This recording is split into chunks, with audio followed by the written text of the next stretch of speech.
This is a demo of a GSM alarm system. It sends alarm messages via SMS to your cell phone.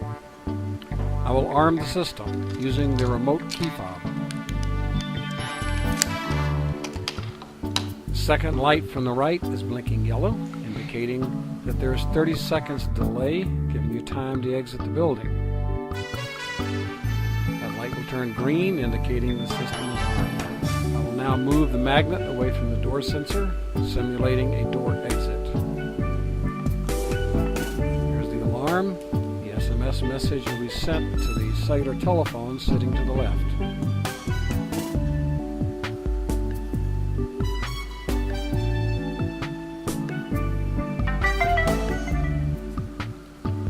There's the SMS message. I will show it to you close up at the end.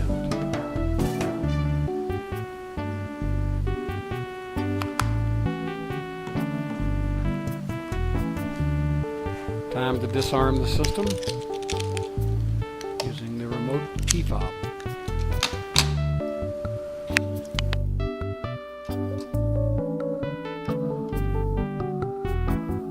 The alarm message comes in showing that it was wireless number 1 activated. Hope you enjoyed the video.